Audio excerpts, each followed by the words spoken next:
what tend to be the most common limiting beliefs you come across?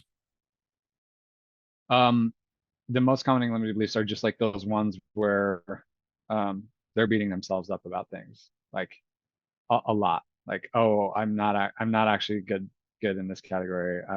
I'm not good enough. I'm not, you know, I can't do that.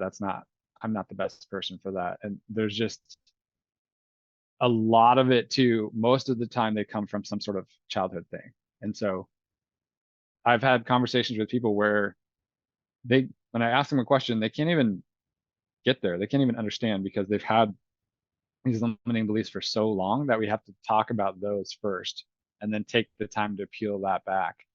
Um, and one of the biggest things that I help people with is like learning how to actually love yourself. And I know that's like kind of a weird thing to say, but it's really hard to have great relationships. It's really hard to feel like you deserve to make good money from your business. It's really hard to feel like, you know, you're not a failure if you're constantly putting yourself down and you're constantly beating yourself up. And so that going back to that whole like DeMartini thing, if you like continue to depreciate your own worth and your own value, you're not being authentic, you're not loving yourself well.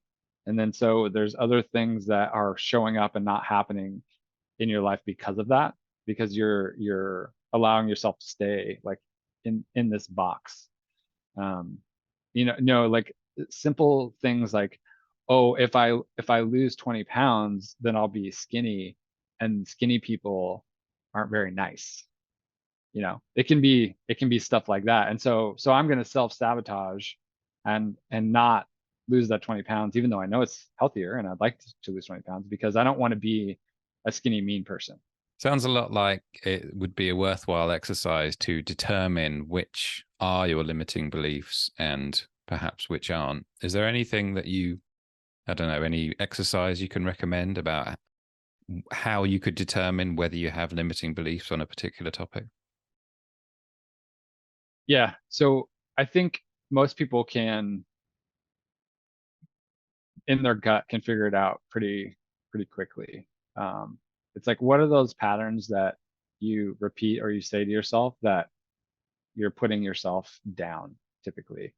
And they're usually sort of these like all or nothing statements where it's, oh, I'm never going to dot dot dot, something like that, right? Where we make it like an extreme. I don't know if this is the actual word, but I like to use it, catastrophize, where we just like catastrophize this thing and we're like, oh, this is the worst or whatever. But and the reality is it's probably not. But things like that, those patterns that we have in our head. And one of the questions that I ask for exercise wise is, who do I fear that I might be? And so, oh, I might not be this. I might not be that. I might be this, whatever. I might be like my dad was. I might not be living up to my full potential. And when you kind of can start going down that path, then you can usually pick some things out.